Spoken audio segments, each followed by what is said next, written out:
Hey everybody, it's Safi and Marco Dish Out on Movies, the only movie review show on YouTube to review movies in terms of food. And it's just Marco here once again. I am here to review a movie that I literally just finished this morning, Being the Ricardos. Now, first off, I'm a huge fan of I Love Lucy. It's a fantastic show. I watched it as a kid. I watched it as a teenager. I watched it as an adult. It's a perfect show, no matter what people say about it. Like, about all the weird things weirdos on Twitter would say about the show nowadays. Uh, it's a fantastic comedy show, and it's not a feminazi show, too. I mean, that's rare. I mean, you actually have females who are funny, which is weird because usually female comedians are some of the most unfunny people on the planet, and they're always like really, they just go for the grossest humor possible. But Lucille did not go for that type of comedy at all. Uh, and that's why her show was so popular and it was such an iconic show.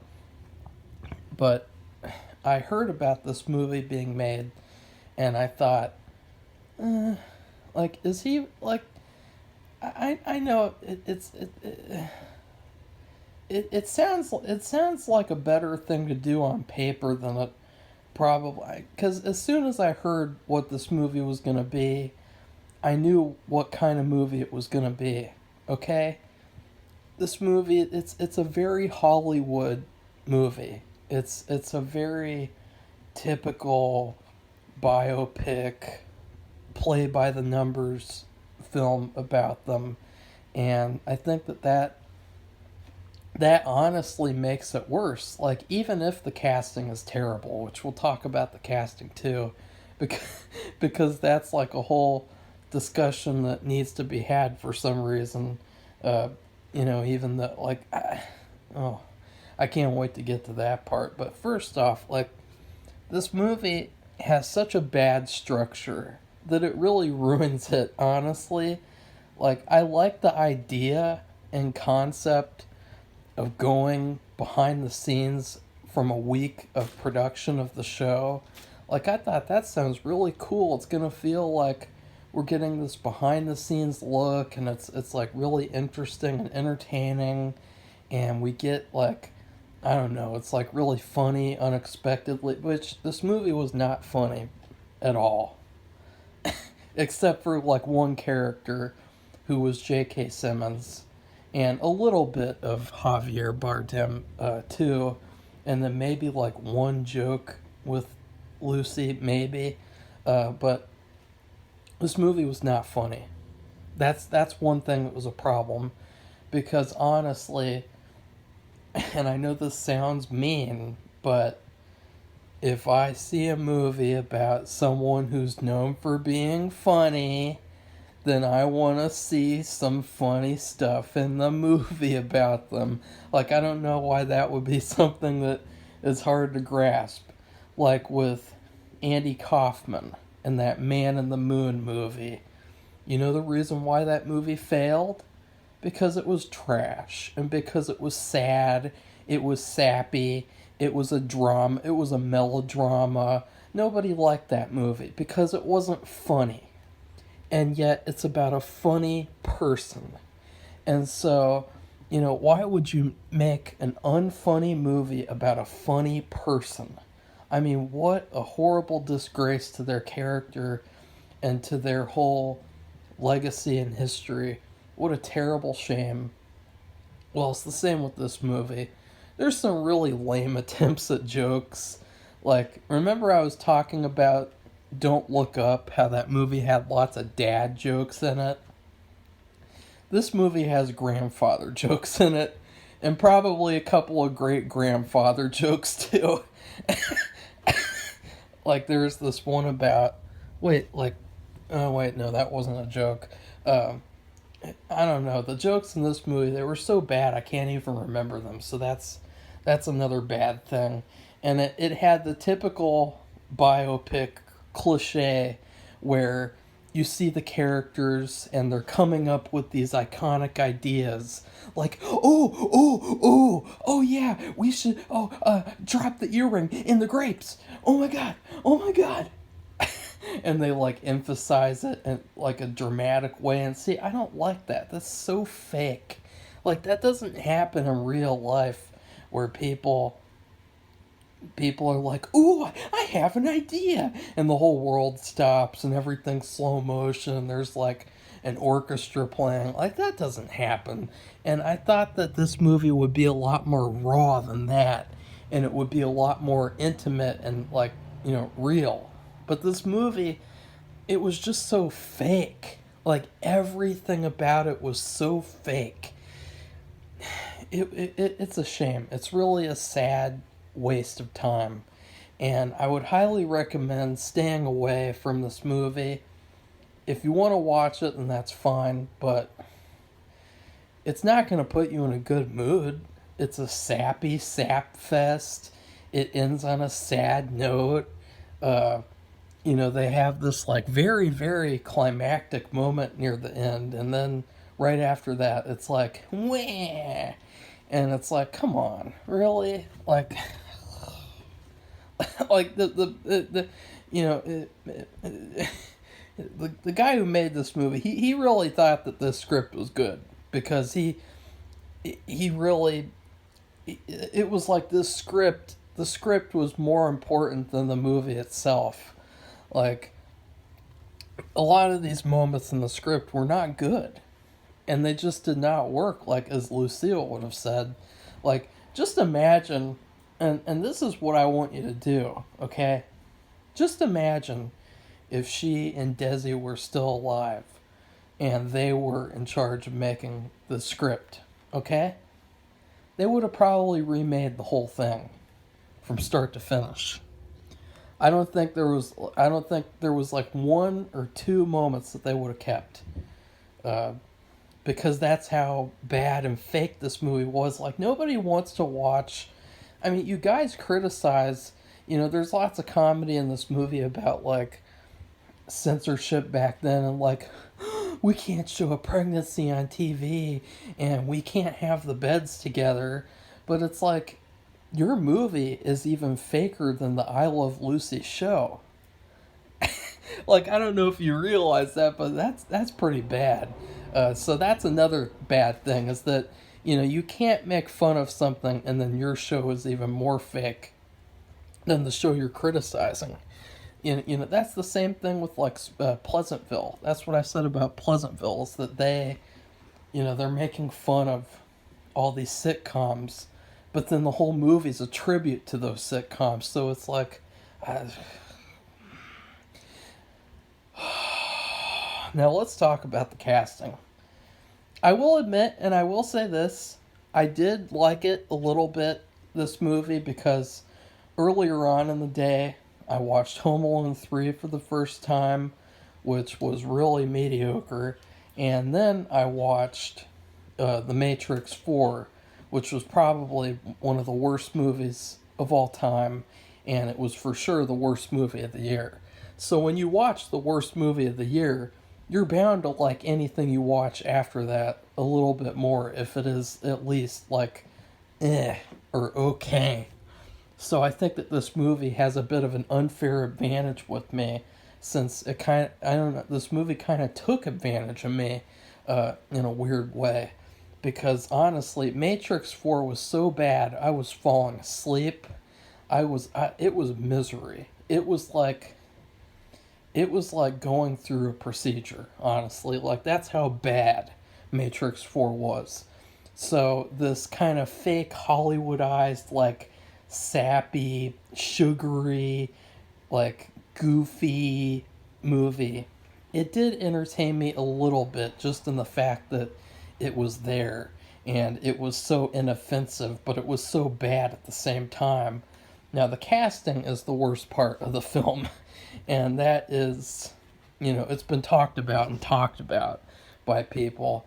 And now let me just reiterate all those talking points, because those people were right. Nicole Kidman, she's a good actress. And now last year, I watched her in BMX Bandits. That movie was a huge piece of shit, but it'll forever be remembered as, she gave the best performance in the film, and she was the best part of it. And without her, that movie would have been, like, literally something like you could just throw in the trash because you can't save it. She's the only thing worth saving about the film. But was she right to play Lucille Ball / Lucy? No way. And, for starters, she's done this before too, where she was in that Bewitched movie, which it was different with that movie because she wasn't trying to play that woman, whatever her name was, the blonde woman from Bewitched. She wasn't trying to play a real person. It was some oh god, Bewitched was way worse. But to be honest, this movie is like Bewitched without Will Ferrell. So, they feel the same. They almost look the same too, which was also frightening. The fact that this movie decided to have this kind of ugly color palette, like, even though I Love Lucy was in black and white, I Love Lucy looked a lot more dynamic and colorful than this film in color. Which, that is because, for some reason, Hollywood has decided that editors who are on suicide watch should be editing films. And they should be making films look like their diaries, which are all depressing and sad. And so this movie looks like it was taken from emo Tobey Maguire's diary from Spider-Man 3. And that's pretty bad for an I Love Lucy movie. And then there's other moments where the color's just so amped up that it looks like you could bite into it like a sugar cookie. That's not good. But in this movie, Nicole Kidman's performance is really bad. She can't really emote that much anymore. And in this film, as Lucille Ball, she is absolutely atrocious. She is a little bit better as Lucy, which I saw someone else say that, and then I thought about it that way, is like, maybe they just hired her because she did a good job as the Lucy character, which still, this was really bad casting, folks. Like, this was really, really bad casting. Like, I don't... This might be worse than any race swap or any gender swap I've seen all year, because it's a real person. Oh wait, no, there was they did race swap a real person this year, which that is worse than this because it's racist. When they race swapped that Anne Boleyn woman and made her a black woman, that was worse casting than this. But this casting is in second place for the worst casting of the year, and that's how bad this was.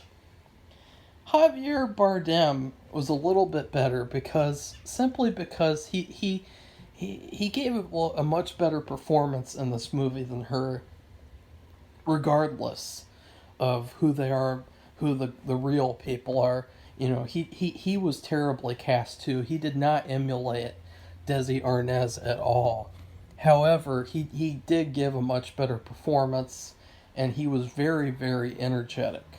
And it's just too bad that it's too bad that they couldn't have done a better job with the casting, because this was really bad. Like, what a terrible, terrible waste of time to do an I Love Lucy movie, and then you cast people who don't even look or sound or act like the characters from real life. Ugh. Terrible. And then the woman who played Ethel, she was really, really bad. Like, her performance was so bad, it made me want to like take my computer and disconnect it, throw it in the trash, and then shout at it and kick it with my foot, like, over and over again. That's how bad her performance was. But she did look like Ethel, so I give her a little bit of a pass. Because honestly, if you had done a good job casting the main two roles, the most important roles of the film, then I would have given that role a pass and said like, she gets Ethel gets disgraced once again, but it's the Lucy movie, not the Ethel movie. And then, but actually, the best casting of the four people was J.K. Simmons as Fred. Although he wasn't fat, which I will say, that was a weird choice. I don't know why. I mean, he did stick out his belly as much as he could have, but he's J.K. Simmons. He's skinny. And, he's got muscles now. He's got some big muscles for when he played Commissioner Gordon in that shitty Zack Snyder's Justice League movie. And the other one, too, the other version. Both versions sucked, by the way. Fuck that movie. And fuck the other version, too. But they really should have given him a belly, like a fat suit. I don't know how hard that would have been. You could have put a pillow in there. You could have put, like, I don't know, a grocery bag in there full of donuts or something. Like, something. Because he was fat. He was a fatty. Fred was a fatty in the Lucy show. And I don't know why you would not show that. Like, that's kind of weird. It's kind of like what are we doing here? Like, this is so fake and phony, and it's not emulating what it's supposed to be emulating. So, but still, he did give the best performance by far. He had some genuinely good moments. He was the funniest person of the movie. He was primarily the reason that I laughed like one or two times the whole movie. Now, as for my food rating, I bet you guys can guess what I'm going to give this fake, sugary shit movie. I'm going to give this movie... You guys ever go to Kroger? You ever go to Kroger and look in the cookie section and see all those sugar cookies? All those cookies that use bleached flour and enriched flour and they're like yellowish or they look so fake and and then they have that sugary frosting on top with the sprinkles. That was what Bewitched was. But Bewitched was even worse because with Bewitched it was like Nicole Kidman ate the cookies and then puked them all over your plate. Like, she literally puked all over your plate, and then you're forced to eat that. This movie's a little different because this movie, people knew that this movie was going to be bad. People warned the people who made this movie. They said, bad casting, and they didn't listen. Which, you get what you deserve. And because I was perfectly willing to love this movie regardless of the casting, but still. So this movie was sugar cookies digested by someone and then puked out onto a pan and baked. So goodbye, everybody. See you soon.